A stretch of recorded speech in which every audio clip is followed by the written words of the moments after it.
നമസ്കാരം. നിരവധി രാഷ്ട്രീയ വാർത്തകൾ നിറഞ്ഞൊരു ദിനമാണ് ഇന്നും. ആലപ്പുഴയിലെ CPM നേതാവ് ബിപിൻ സി ബാബു BJPയിൽ ചേർന്ന വാർത്ത അടുത്ത വാദപ്രതിവാദങ്ങൾക്ക് തുടക്കം കുറിക്കുകയാണ്. വോട്ടർമാർക്ക് നന്ദി പറയാൻ പ്രിയങ്ക ഗാന്ധി വയനാട് മണ്ഡലത്തിലെത്തി. മുറിവുണങ്ങാത്ത മുണ്ടക്കൈ ചൂരൽമല ദുരന്തം പിന്നിട്ടിട്ട് ഇന്ന് 4 മാസം തികയുകയാണ്.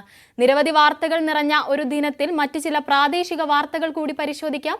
സ്വാഗതം സകലമാന കേരളം. ആദ്യം പ്രധാന തലക്കെട്ടുകൾ. പാലക്കാട് സ്കൂൾ വാനിടിച്ച് പരിക്കേറ്റ വിദ്യാർത്ഥിനി മരിച്ചു. കൊച്ചിയിൽ ബൈക്ക് കനാലിൽ വീണ് സ്ത്രീക്ക് ദാരുണാന്ത്യം. പന്തളത്ത് ലോറി വീടിന് മുകളിലേക്ക് മറിഞ്ഞ് അപകടം.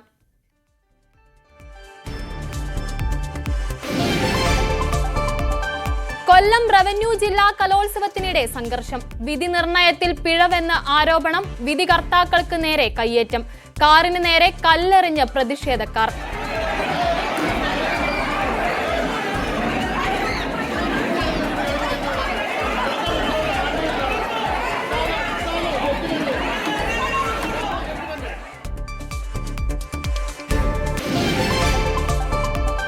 കൊട്ടാരക്കരയിൽ പോക്സോ കേസ് പ്രതിക്ക് 47 വർഷം കഠിന തടവ്. കൂട്ടുപ്രതി 40 വർഷം അഴിക്കുള്ളിൽ 22,000 രൂപ പിഴയും ഒടുക്കണം. 13-കാരിയെ പാറമടയിൽ കൊണ്ടുപോയി പീഡിപ്പിച്ചുവെന്ന കേസ്. വിറങ്ങലിച്ച് വിലങ്ങാട്ടെ ജീവിതങ്ങൾ. ഉരുളെടുത്തത് 4 മാസം പിന്നിടുമ്പോഴും വാഗ്ദാനങ്ങൾ കടലാസിൽ മാത്രം. പുനരധിവാസം അടക്കമുള്ളവ വൈകുന്നതിൽ പ്രതിഷേധം. വില്ലേജ് ഓഫീസ് ഉപരോധിച്ച് നാട്ടുകാർ.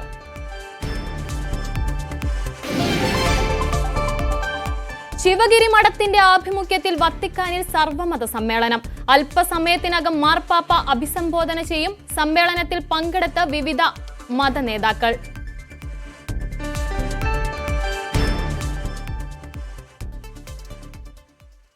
വാർത്തകൾ വിശദമായി. പാലക്കാട് എരിമയൂരിൽ സ്കൂൾ വാനിടിച്ച് 6 വയസ്സുകാരി മരിച്ചു. എരിമയൂർ സ്വദേശിനി തൃതിയയാണ് മരിച്ചത്. സ്കൂൾ വാനിൽ നിന്നിറങ്ങി റോഡ് മുറിച്ച് കടക്കുന്നതിനിടെ അതേ വാഹനം തട്ടിയാണ് അപകടം സംഭവിച്ചത്. കോയമ്പത്തൂരിലെ ആശുപത്രിയിൽ ചികിത്സയിലിരിക്കെയാണ് മരണം നടന്നത്. ആലത്തൂർ എരുമയൂർ സെന്റ് തോമസ് സ്കൂളിലെ 1ാം ക്ലാസ് വിദ്യാർത്ഥിനിയാണ് തൃതിയ. കൊച്ചിയിൽ ബൈക്ക് കനാലിൽ വീണ് സ്ത്രീക്ക് ദാരുണാന്ത്യം. മായയാണ് മരിച്ചത്. ഉദയംപേരൂർ സ്വദേശി വിനു ഓടിച്ച ബൈക്കാണ് കൂരിക്കാട് റോഡിലുള്ള കനാലിൽ വീണത്. ഇന്നലെ രാത്രിയിലായിരുന്നു അപകടം നടന്നത്. ആൾസഞ്ചാരം കുറവുള്ള വഴിയോട് ചേർന്നുള്ള കനാലിൽ ഇരുവരും വീണത് ആരും അറിഞ്ഞിരുന്നില്ല. രാവിലെ ഇതുവഴി പോയവരാണ് ബൈക്ക് കണ്ടത്. വിനു തൃപ്പൂണിത്തുറ താലൂക്ക് ആശുപത്രിയിൽ ചികിത്സയിലാണ്. കൊല്ലത്ത് ട്രെയിനിൽ നിന്ന് ചാടി ഇറങ്ങുന്നതിനിടെ ട്രെയിന് അടിയിലേക്ക് വീണ യുവാവിന് ദാരുണാന്ത്യം. രാജസ്ഥാൻ സ്വദേശി അശോക് കുമാറാണ് മരിച്ചത്. വരാവൽ തിരുവനന്തപുരം എക്സ്പ്രസിൽ നിന്ന് ഇറങ്ങുമ്പോഴാണ് ട്രാക്കിലേക്ക് വഴുതി വീണത്. കുണ്ടറയിൽ കേരള വിഷൻ കേബിൾ ഡിസ്ട്രിബ്യൂഷൻ ജീവനക്കാരനായിരുന്നു മരിച്ചത്. പന്തളത്ത് MC റോഡിൽ കാലിത്തീറ്റയുമായി വന്ന ലോറി വീടിന് മുകളിലേക്ക് മറിഞ്ഞ് വീട് പൂർണ്ണമായും തകർന്നു. പന്തളം കൂരമ്പാല പത്തിയിൽ പടിയിലാണ് അപകടമുണ്ടായത്. വീട്ടിലുണ്ടായിരുന്ന രാജേഷ്, ഭാര്യ ദീപ, മക്കളായ മീനാക്ഷി, മീര എന്നിവർക്ക് സാരമായ പരിക്കുപറ്റി. പുലർച്ചെ 5:45 അപകടം നടന്നത്. അപകടത്തിൽ ലോറി ഡ്രൈവർക്കും ക്ലീനർക്കും പരിക്കുപറ്റിയവരെ പന്തളത്തെ സ്വകാര്യ ആശുപത്രിയിൽ പ്രവേശിപ്പിച്ചു. പോലീസും ഫയർഫോഴ്സും എത്തിയാണ് പരിക്കുപറ്റിയവരെ രക്ഷപ്പെടുത്തിയത്. ഡ്രൈവർ ഉറങ്ങിയതാവാം അപകടത്തിന് കാരണമെന്നാണ് പോലീസിന്റെ നിഗമനം. തിരുവനന്തപുരത്തേക്ക് കാലിത്തീറ്റയുമായി പോയ ലോറിയാണ് അപകടത്തിൽപ്പെട്ടത്.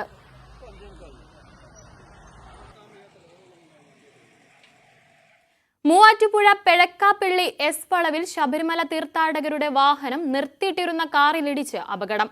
തമിഴ്നാട്ടിൽ നിന്നും ശബരിമലയിലേക്ക് പോവുകയായിരുന്ന ടൂറിസ്റ്റ് ബസ്സാണ് അപകടമുണ്ടാക്കിയത്. പുലർച്ചെ 3 മണിയോടെയാണ് അപകടം നടന്നത്. ഇടിയുടെ ആഘാതത്തിൽ കാർ പൂർണ്ണമായും തകർന്നു. പട്ടാമ്പി തെക്കുമുറിയിൽ ശബരിമല തീർത്ഥാടകരുടെ വാഹനമിടിച്ച് അപകടം. കോഴിക്കോട്ടിരി സ്വദേശികളായ സുനിൽ കുമാർ, മകൾ അജിത എന്നിവർക്ക് ഗുരുതര പരിക്ക്. ഇന്ന് രാവിലെയാണ് അപകടം സംഭവിച്ചത്. ശങ്കരമംഗലം ഭാഗത്തു നിന്നും പട്ടാമ്പി ഭാഗത്തേക്ക് പോവുകയായിരുന്ന സ്കൂട്ടറിൽ എതിർദിശയിൽ നിന്ന് വന്ന വാഹനം ഇടിക്കുകയായിരുന്നു. ഇടിച്ച വാഹനം നിർത്താതെ പോയി.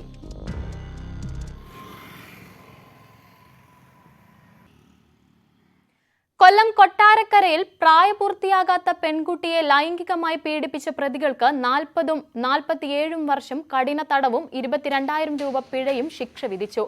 ആയൂർ സ്വദേശി സുന്ദരൻ ആചാരി, ഇളനാട് സ്വദേശി ഷെഹിൻ എന്നിവർക്കാണ് ശിക്ഷ വിധിച്ചത്. കൊട്ടാരക്കര ഫാസ്റ്റ് ട്രാക്ക് സ്പെഷ്യൽ കോടതിയാണ് ശിക്ഷിച്ചത്. 2021 ഫെബ്രുവരിയിൽ 13-കാരിയെ പാറമടയിൽ കൊണ്ടുപോയി പീഡനത്തിന് ഇരയാക്കിയെന്നാണ് കേസ്.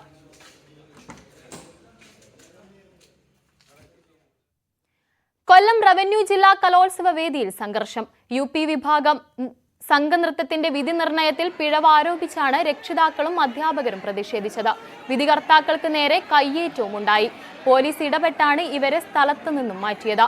വിധികർത്താക്കളുടെ കാറിന് നേരെ പ്രതിഷേധക്കാർ കല്ലെറിഞ്ഞു.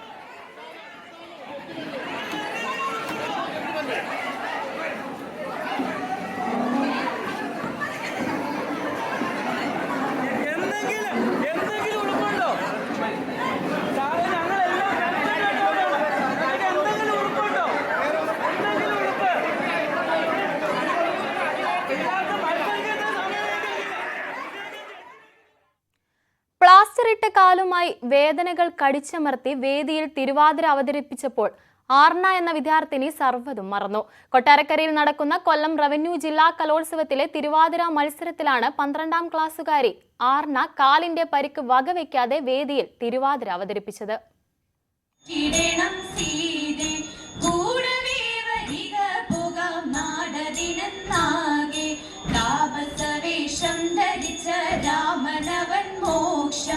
വിഫലം തൈ വൈരസേന എന്ന മനോഹര തിരുവാതിര ഗാനം കൂട്ടുകാർ ആലപിച്ചതോടെ ആർണ ചുവടുകൾ വെച്ചത് ആർക്കും സംശയം തോന്നാത്ത വിധം.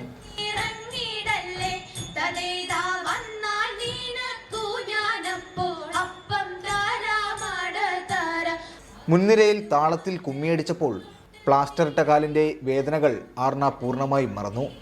അധ്യാപകരും സഹപാഠികളും തിരുവാതിര തീരും വരെ ശ്വാസം അടക്കിപ്പിടിച്ചു കണ്ട നിമിഷം.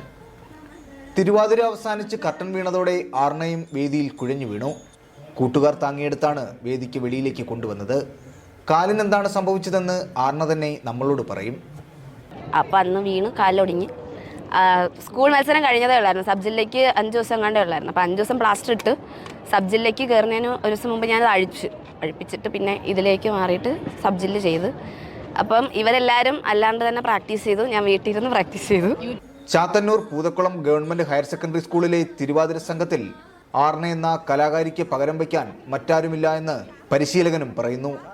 അപ്പം കാല് നല്ല പെയിൻ ഉണ്ടായിരുന്നു. അപ്പോൾ നമുക്ക് പേടിയായിരുന്നു, കളിക്കാൻ പറ്റുമോ പറ്റില്ലോ നല്ല വിഷമത്തിലാണ് നമ്മൾ ഇരുന്നത്. പിന്നെ എൻ്റെ ഞാൻ പറഞ്ഞു എന്താണ് മാറ്റാൻ പറ്റത്തില്ല, കളിച്ച് പറ്റൂ എന്ന് തീർത്ത് ഞാൻ പറഞ്ഞിട്ടുണ്ടായിരുന്നു കുട്ടിയെടുത്ത്. ഞാൻ പറഞ്ഞു വേറെ ആൾ ഇടക്കാൻ പറ്റത്തില്ല, മോൾ തന്നെ കളിക്കാൻ പറ്റത്തുള്ളൂ എന്ന് പറഞ്ഞു. എന്നിട്ട് പിന്നെ നമ്മളെല്ലാം എന്നോട് ഫ്രണ്ട്സ് നല്ല സപ്പോർട്ടാണ് എല്ലാവരും നല്ല സപ്പോർട്ട്, ടീച്ചേഴ്സായാലും പേരൻസായാലും നല്ല സപ്പോർട്ടാണ് എല്ലാവരും. ഒടുവിൽ മത്സരത്തിന്റെ വിധി പ്രഖ്യാപിച്ചപ്പോൾ ആർണയുടെ തിരുവാതിരയ്ക്ക് എ ഗ്രേഡും 2ാം സ്ഥാനവും ലഭിച്ചു. പറഞ്ഞറിയിക്കാനാകാത്ത സന്തോഷം.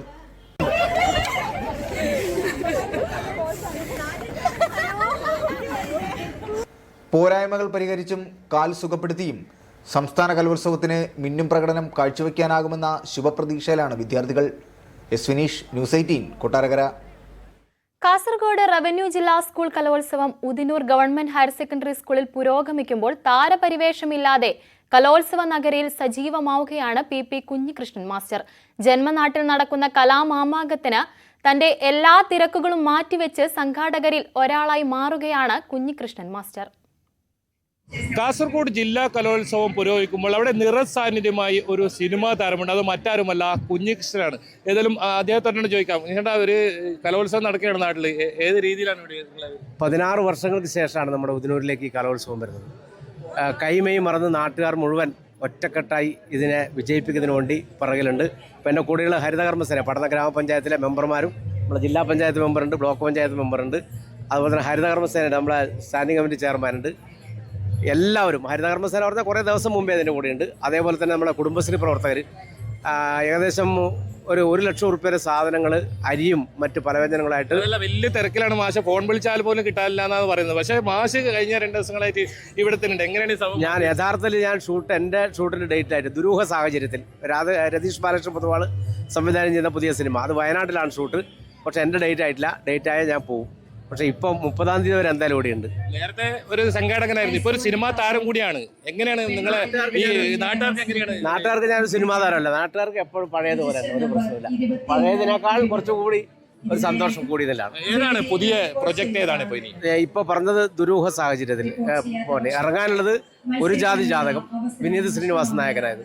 മറ്റൊന്ന് വിനയ് ഫോർട്ടിൻ്റെ സിനിമയുണ്ട്, അതിൻ്റെ പേര് സംശയം. സുരേഷ് ഗോപി നായകനായിട്ടുള്ള പെരുങ്കളിയാട്ടമുണ്ട്. വിസ്ത വില്ലേജ് പറഞ്ഞ സിനിമയുണ്ട്. ഓം ശാന്തി എന്ന് പറഞ്ഞ വേറെ സിനിമയുണ്ട്. അതുപോലെ തന്നെ അൻപോട് കൺമണി, വടക്കൻ പ്രണയപർവം, ഇങ്ങനെ 9ഓളം സിനിമ പെട്ടിയിലായതുണ്ട് റിലീസാവാൻ. എന്നാൽ നിറയെ സിനിമകളുണ്ട്. തിരക്കിലേക്കാണ് ഇനി നീങ്ങുന്നത് അല്ലേ? തിരക്ക് ഉണ്ടെങ്കിലായി. എന്തായാലും കുഞ്ഞീഷ മാഷിനെ സംബന്ധിച്ചിടത്തോളം ഒരുപാട് പടങ്ങളാണ് കുഞ്ഞീഷ മാഷ്ക്കുള്ളത്. ആ തിരക്കിനിടയിലെല്ലാം സ്വന്തം നാട്ടിൽ നടക്കുന്ന കലോത്സവത്തിന് കൈയും മെയ്യും പറന്ന് പ്രവർത്തിക്കുന്ന ഒരു കാഴ്ചയാണ് നമുക്ക് ഇവിടുന്ന് കാണാൻ കഴിയുന്നത്. കെ.വി. ബൈജു, ന്യൂസ് 18, കാസർഗോഡ്. ശിവഗിരി മഠത്തിന്റെ ആഭിമുഖ്യത്തിലുള്ള സർവ്വമത സമ്മേളനം വത്തിക്കാനിൽ ആരംഭിച്ചു. അല്പസമയത്തിനകം ഫ്രാൻസിസ് മാർപ്പാപ്പ സമ്മേളനത്തെ അഭിസംബോധന ചെയ്ത് സംസാരിക്കും. കർദിനാൾ മസാരു ഉദ്ഘാടനം ചെയ്യും. സ്വാമി സച്ചിദാനന്ദ അധ്യക്ഷത വഹിക്കും. കർദിനാൾ George Jacob Koovakad, Karnataka speaker UT Khader Fareed, Chandy Oommen MLA, Sivagiri തീർത്ഥാടനം ചെയർമാൻ K. മുരളീധരൻ, സ്വാമി വീരേശ്വരാനന്ദ തുടങ്ങിയവർ പ്രസംഗിക്കും.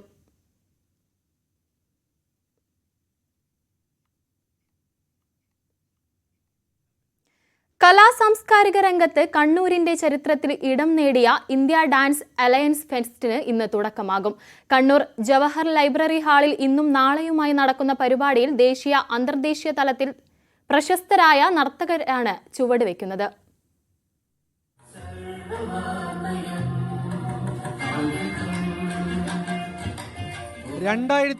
മുതൽ എല്ലാ വർഷവും ഇഡ ഫെസ്റ്റ് കണ്ണൂരിന്റെ മണ്ണിൽ അരങ്ങേറാറുണ്ട്. പ്രശസ്ത നർത്തകി ഷൈജ ബിനീഷാണ് കഴിഞ്ഞ 7 വർഷമായി കണ്ണൂരുകാർക്ക് ഈ നൃത്തവിസ്മയം സംഘടിപ്പിക്കുന്നത്.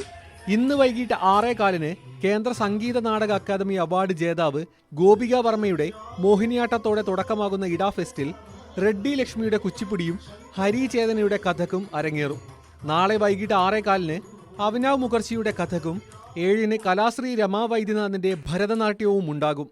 മലബാറിലെ ശാസ്ത്രീയ നൃത്തം അതിന്റെ എല്ലാ പവിത്രതയോടും കൂടി നിലനിർത്തുക എന്നതാണ് ഇഡ ഫെസ്റ്റിന്റെ ലക്ഷ്യമെന്ന് പ്രശസ്ത നർത്തകിയും സ്വസ്തി ഇൻസ്റ്റിറ്റ്യൂട്ട് ഓഫ് പെർഫോമിംഗ് ആർട്സിന്റെയും ഇഡ ഫെസ്റ്റിന്റെയും സ്ഥാപകയും ഡയറക്ടറുമായ ഷൈജ ബിനീഷ് പറഞ്ഞു. ഇഡ ഫെസ്റ്റ്, ഇഡ എന്ന് പറഞ്ഞാൽ തന്നെ ഒരു ഷോർട്ട് ഫോമാണ്. ഇന്ത്യ ഡാൻസ് അലിയൻസ് എന്നാണ് അതിൻ്റെ ഫുൾ നെയിം. അതിൽ തന്നെ ഉണ്ട് അർത്ഥം ഭാരതീയ നൃത്ത സമന്വയം. അത് തന്നെയാണ് ഇഡ ഫെസ്റ്റ് കൊണ്ട് ഉദ്ദേശിക്കുന്നതും.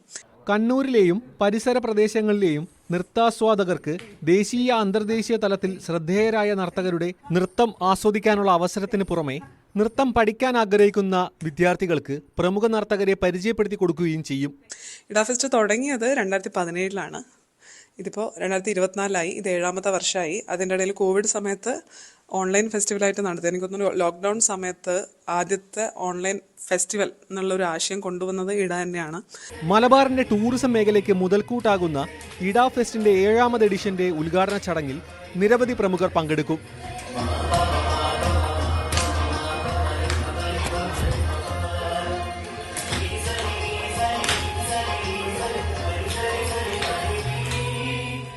ന്യൂസ് 18 കണ്ണൂർ. ഉരുൾനാശം വിതച്ച കോഴിക്കോട് വിലങ്ങാട് ജനജീവിതം ഇപ്പോഴും സാധാരണഗതിയിലായിട്ടില്ല. പുനരധിവാസം അടക്കമുള്ളവ വൈകുന്നതിൽ പ്രതിഷേധം ശക്തമാണ്.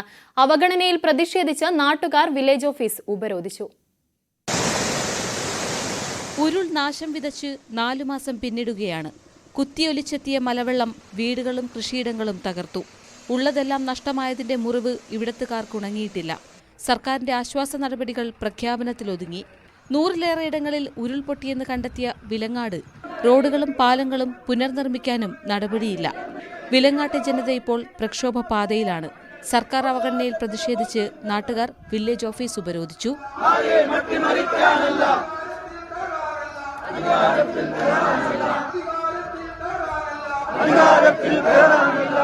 കാർഷിക മേഖലയാകെ തകർന്നു. ദുരിതബാധിതർ വാടക ലഭിക്കാതെ തകർന്ന വീടുകളിലേക്ക് തിരിച്ചുപോകുകയാണ്. സൗജന്യ റേഷനും മുടങ്ങുന്നു. സമരത്തിന്റെ ഭാഗമായി വിലങ്ങാട് ടൗണിൽ വ്യാപാരികൾ 1 മണിക്കൂർ കടകൾ അടച്ച് പ്രതിഷേധിച്ചു. വിലങ്ങാട്ടെ പുനരധിവാസം ഉടൻ സാധ്യമാക്കണമെന്ന് K. മുരളീധരൻ ആവശ്യപ്പെട്ടു. വിലങ്ങാട് സഹായധനം വളരെ തുച്ഛമായിട്ടുള്ള സഹായധന പ്രഖ്യാപിച്ചു. ഏതാണ്ട് 13 കോടിയുടെ നഷ്ടം ഉണ്ടായിട്ടുണ്ട്. ആകെ 11 ലക്ഷം മറ്റാണ് കൊടുത്തിട്ടുള്ളത്. അവിടെ ആളുകൾ മരിച്ചിട്ടില്ല എന്ന് മാത്രമേ ഉള്ളൂ. മരണം ഒന്നിൽ ചുരുങ്ങിയെങ്കിലും ഉള്ളവർക്കെല്ലാം നഷ്ടപ്പെട്ടു. ആ കാർഷിക മേഖല ഇനി ഒരു വരുമാനം ഇല്ലാത്ത രീതിയിലേക്കാണ് നാശനഷ്ടം ഉണ്ടായിട്ടുള്ളത്. അതുകൊണ്ട് അടിയന്തര സഹായം സംസ്ഥാന സർക്കാർ അവർക്ക് നൽകണം. ന്യൂസ് 18 വിലങ്ങാട്.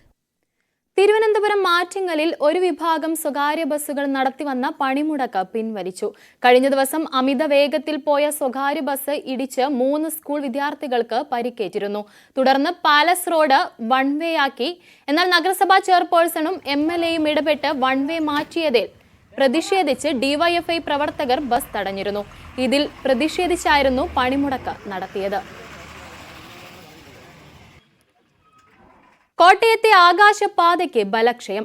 പാലക്കാട് IITയും ചെന്നൈ സ്ട്രക്ചറൽ എഞ്ചിനീയറിംഗ് റിസർച്ച് സെന്ററുമാണ് ബലപരിശോധന നടത്തിയത്. തുരുമ്പെടുത്ത പൈപ്പുകൾ പൊളിച്ചു കളയണമെന്നാണ് റിപ്പോർട്ടിലെ നിർദ്ദേശം. അടിസ്ഥാന തൂണുകൾ ഒഴികെ മറ്റു തൂണുകൾക്ക് ബലക്ഷയം കണ്ടെത്തുകയായിരുന്നു. രാഷ്ട്രീയ വിരോധം വെച്ച് ആകാശപാതയെ ഇല്ലാതാക്കാനാണ് ശ്രമമെന്ന് തിരുവഞ്ചൂർ രാധാകൃഷ്ണൻ പ്രതികരിച്ചു. 2 പിഞ്ചു കുഞ്ഞുങ്ങളുടെ രോഗദുരിതങ്ങൾക്കൊപ്പം താമസിക്കാൻ ഒരു വീട് കൂടി ഇല്ലാതായതോടെ വലിയ പ്രതിസന്ധിയിലാണ് ഇടുക്കിയിലെ ഒരു കുടുംബം. ഇടുക്കി വെൺമണി സ്വദേശി ബിനോയും കുടുംബവുമാണ് ദുരിത ജീവിതം നയിക്കുന്നത്. കൂലിപ്പണിക്കാരനാണ് ബിനോയ്. 4 കുട്ടികളിൽ 2 പേർ രോഗബാധിതരാണ്. തുച്ഛമായ വരുമാനത്തിൽ നിന്ന് ജീവിതത്തിന്റെ 2 അറ്റം കൂട്ടിമുട്ടിക്കാൻ പെടാപ്പാടുപെടുകയാണ്. നല്ല വീടില്ലാത്തതാണ് ഇവരെ ഏറെ പ്രയാസത്തിലാക്കുന്നത്. ഒരു വീടിനായി മുട്ടാത്ത വാതിലുകളില്ല. കഞ്ഞിക്കുഴി പഞ്ചായത്തിലും ഇടുക്കി ബ്ലോക്കിലും സംസ്ഥാന സർക്കാരിന് നേരിട്ടുമെല്ലാം പലവട്ടം അപേക്ഷ നൽകി. ഒന്നും പരിഗണിക്കപ്പെട്ടില്ല. നിർധന കുടുംബമായ എനിക്ക് ഈ വീട് പ്ലാസ്റ്റിക്കും പടുതയും കെട്ടിയ വീടിന് വേണ്ടി അപേക്ഷ വെച്ച് പഞ്ചായത്തിലും ബ്ലോക്കിലുമൊക്കെ അപേക്ഷ വെച്ചിട്ടുണ്ടെങ്കിലും എനിക്ക് ഇതിന് അധികാരികളുടെ ഭാഗത്തുനിന്ന് ഒരു അന്വേഷണമോ ഒന്നും വന്നിട്ടില്ല. 4 കുഞ്ഞുങ്ങളാണ് എനിക്ക്. അവർ 2 പേര് നിത്യരോഗികളായിട്ട് അവർ ചികിത്സയായിട്ട് ഏത് സമയം തന്നെ ആശുപത്രി കടന്നു പോകാനൊക്കെ ഉള്ള സാഹചര്യമാണ് ഇപ്പോൾ ഉണ്ടായിരിക്കുന്നത്. ഈ പഴുതാര ഷെട്ടും കെട്ടി ഈ പാട്ട പെരയ്ക്കകത്തോടെ എപ്പോഴും തന്നെ പഴുതാരയും പാമ്പും തേളും ഒക്കെ ഭയങ്കര ശല്യമാണ്. തേള് കഴിഞ്ഞ വർഷം കുഞ്ഞിനെ കുത്തുവാനിടയായിരുന്നു. അതുപോലെ തന്നെ ഇതിൽ നിന്ന് അന്വേഷണങ്ങളോ ഒന്നും ഉണ്ടായിട്ടില്ല. ഈ പ്ലാസ്റ്റിക്കും പഴുതയും കെട്ടി ഈ പെരയ്ക്ക് 500 രൂപ കരമാണ് പഞ്ചായത്തിൽ നിന്ന് വന്നിട്ടുള്ളത്. അതുകൊണ്ട് അധികാരിയുടെ ഭാഗത്തുനിന്ന് ഒരു അന്വേഷണം ഇതുവരെ ഉണ്ടായിട്ടില്ല. ഞങ്ങൾക്ക് പെരയുടെ ഭാഗങ്ങൾക്ക് വേണ്ടി ഒരു തീരുമാനം ഇതുവരെ ഉണ്ടായിട്ടില്ല. ഒരു അധികാരി ഒന്നും അന്വേഷിക്കാൻ പോലും ഒരു വീട്ടിലേക്ക് 5 വർഷമായിട്ട് ആരും ഇറങ്ങി വന്നിട്ടില്ല. പ്ലാസ്റ്റിക് ഷെഡിൽ ഇഴജന്തുക്കളെ പേടിച്ചാണ് ജീവിതം. സർക്കാർ സഹായം തേടുകയാണ് ചിറ്റടിയിൽ ബിനോയിയും കുടുംബവും. ന്യൂസ് 18 ഇടുക്കി. അനർഹമായി ക്ഷേമ പെൻഷൻ വാങ്ങിയ സർക്കാർ ജീവനക്കാർക്കെതിരെ കർശന നടപടിക്ക് നിർദ്ദേശിച്ച മുഖ്യമന്ത്രി. വിഷയം ചർച്ച ചെയ്യാൻ ചേർന്ന പ്രത്യേക യോഗത്തിലാണ് തീരുമാനം. സർവീസിൽ കയറിയ ശേഷവും ക്ഷേമ പെൻഷൻ കൈപ്പറ്റുന്നത് അശ്രദ്ധയല്ലെന്ന് വിമർശിച്ച മുഖ്യമന്ത്രി വകുപ്പ് തല നടപടിക്കും നിർദ്ദേശിച്ചു. കൂടുതൽ വിവരങ്ങളുമായി VV അരുൺ ചേരുന്നുണ്ട്. അരുൺ, എന്താണ് കൂടുതൽ വിശദാംശങ്ങൾ? സംസ്ഥാനത്ത് ക്ഷേമ പെൻഷൻ വിതരണത്തിൽ വലിയ ക്രമക്കേട് നടക്കുന്നു, അനർഹർ പട്ടികയിൽ ഉൾപ്പെട്ടു എന്ന വാർത്തകൾ വന്നതിനെ തുടർന്നാണ് മുഖ്യമന്ത്രിയുടെ ഇടപെടൽ. മുഖ്യമന്ത്രി പിണറായി വിജയൻ വിളിച്ച യോഗത്തിലാണ് കർശന നടപടിക്ക്, അതായത് സർക്കാർ ജീവനക്കാർ ഉൾപ്പെടെയുള്ളവർ അനർഹമായി ക്ഷേമ പെൻഷൻ കൈപ്പറ്റുന്നവരുണ്ടെങ്കിൽ അവർക്കെതിരെ കർശനമായ നടപടിക്ക് നിർദ്ദേശം നൽകിയിരിക്കുന്നു. നേരത്തെ വികലാംഗ പെൻഷൻ അടക്കം വാങ്ങിയിരുന്ന ആളുകൾ പിന്നീട് സർവീസിലേക്ക് വരുമ്പോൾ അവർ തുടർന്നും ശമ്പളത്തിനൊപ്പം ക്ഷേമ പെൻഷനും വാങ്ങുന്നു എന്നതാണ് ശ്രദ്ധയിൽപ്പെട്ട സർക്കാരിന്റെ. അതുകൊണ്ടാണ് അത്തരത്തിൽ സർവീസ് വന്ന ശേഷം ക്ഷേമ പെൻഷൻ വാങ്ങുന്നത് അശ്രദ്ധയല്ല, അത് തട്ടിപ്പാണെന്ന സൂചനയോടുള്ള ഒരു വിമർശനം മുഖ്യമന്ത്രി ഉന്നയിച്ചത്. ഇത്തരക്കാർക്കെതിരെ വകുപ്പ് തല നടപടി അടക്കം കർശന നടപടിക്കാണ് മുഖ്യമന്ത്രി നിർദ്ദേശം നൽകിയിരിക്കുന്നത്. വാർഷിക മസ്റ്ററിംഗ് നിലവിലുണ്ട് ക്ഷേമ പെൻഷന്. അത് കുറച്ചുകൂടി ശാസ്ത്രീയമായ ഫേസ് ഓതന്റിക്കേഷൻ അടക്കം ഏർപ്പെടുത്തിക്കൊണ്ടുള്ള മസ്റ്ററിംഗ് നടത്താനും മുഖ്യമന്ത്രി നിർദ്ദേശം നൽകിയിട്ടുണ്ട്. ഇത്തരത്തിൽ ഈ തട്ടിപ്പ് നടത്തിയവരുടെ പൈസ പലിശ സഹിതം തിരിച്ചുപിടിക്കാനും മുഖ്യമന്ത്രി നിർദ്ദേശിച്ചു. അനർഹമായി ക്ഷേമ പെൻഷൻ വാങ്ങിയ സർക്കാർ ജീവനക്കാർക്കെതിരെ കർശന നടപടിക്ക് നിർദ്ദേശിച്ചിരിക്കുകയാണ് മുഖ്യമന്ത്രി. ഇന്ന് ചേർന്ന പ്രത്യേക യോഗത്തിലാണ് തീരുമാനമുണ്ടായിരിക്കുന്നത്. കൂടുതൽ വിവരങ്ങൾ നൽകിയത് VV അരുൺ. മറ്റു വാർത്തയിലേക്ക്. തിരുവനന്തപുരം വർക്കല ഏണാറുവിള കോവൂർ വായനശാല റോഡിൽ യാത്രാക്ലേശം രൂക്ഷം. കോവൂർ നിവാസികൾക്ക് തച്ചോട് വർക്കല ഭാഗത്തേക്ക് പോകാനുള്ള റോഡാണിത്. ഏണാറുവിള കോവൂർ വായനശാല റോഡ് പൊട്ടിപ്പൊളിഞ്ഞിട്ട് കാലങ്ങളായി. റോഡാകെ കുണ്ടും കുഴിയുമാണ്. കോവൂർ നിവാസികൾക്ക് തച്ചോട് വർക്കല ഭാഗത്തേക്ക് പോകാനുള്ള റോഡാണിത്. ടാറിംഗ് പൂർണ്ണമായി ഇളകിയതോടെ ഇരുചക്രവാഹന യാത്രക്കാർ അപകടത്തിൽപ്പെടുന്നത് പതിവ്. 8-10 പേര് വിട്ടിട്ട് വണ്ടി ഓടിക്കുന്നുണ്ട്. ഒരു കാരണവശാലും ഈ റോഡിൽ പോയിട്ട് നമുക്ക് വണ്ടിക്ക് പണിയില്ലാതെ തിരിച്ചു വരുന്ന ഒരു കാര്യം വളരെ അപൂർവമാണ്. കാരണം ഏത് ഭാഗത്തും കുണ്ടും കുഴിയും ചാലുകൾ വെട്ടി ഇട്ടിരുന്ന നശിപ്പിച്ചിട്ടേക്കുക. അത് വർഷങ്ങളായി, ഇന്നും ഇന്നലെയൊന്നും തുടങ്ങിയതല്ല, വർഷങ്ങളായിട്ട് ഇത് സ്ഥിരമായിട്ട് ഇങ്ങനെ ഈ ഒരു കേസ് നടക്കുകയാണ്. ഓട്ടോറിക്ഷകൾ സർവീസ് നടത്താൻ വിസമ്മതിക്കുകയാണ്. നാട്ടുകാർ പലവട്ടം പഞ്ചായത്തിൽ പരാതിപ്പെട്ടു. ഇനി സമരമല്ലാതെ മറ്റു വഴിയില്ലെന്ന് നാട്ടുകാർ പറയുന്നു. ന്യൂസ് 18 വർക്കല. റോഡിലെ കുഴിയിൽ വീണ് ഗൃഹനാഥൻ മരിച്ച സംഭവത്തിൽ നിയമ നടപടിക്ക് ഒരുങ്ങി കുടുംബം. തിരുവനന്തപുരം ധനുവച്ചപുരം. തിരികെ വാർത്തയിലേക്ക് വരാം. ഇപ്പോൾ പ്രിയങ്ക ഗാന്ധി വയനാട്ടിൽ സംസാരിക്കുന്നു. തത്സമയം വേദിയിലിരിക്കുന്ന ഐക്യജനാധിപത്യ മുന്നണിയുടെയും കോൺഗ്രസിന്റെയും എല്ലാ നേതാക്കളെയും നിങ്ങളെ എല്ലാവരെയും ഞാൻ ഈ യോഗത്തിലേക്ക് സ്വാഗതം ചെയ്യുന്നു. And first of all, I thank all of you from the deepest place in my heart for bringing me here today and for making me your member of parliament. ആദ്യമായിട്ട് നിങ്ങളെ എല്ലാവരെയും ഞാൻ ഹൃദയത്തിന്റെ ആഴങ്ങളിൽ നിന്ന് ഇന്ന് എന്നെ ഇവിടെ കൊണ്ടുവന്നതിനും നിങ്ങളുടെ ജനപ്രതിനിധിയായി ഇന്ത്യൻ പാർലമെന്റിലെ ജനപ്രതിനിധിയായി തെരഞ്ഞെടുത്തതിനും ഞാൻ നിങ്ങളോട് നന്ദി പറയുകയാണ്.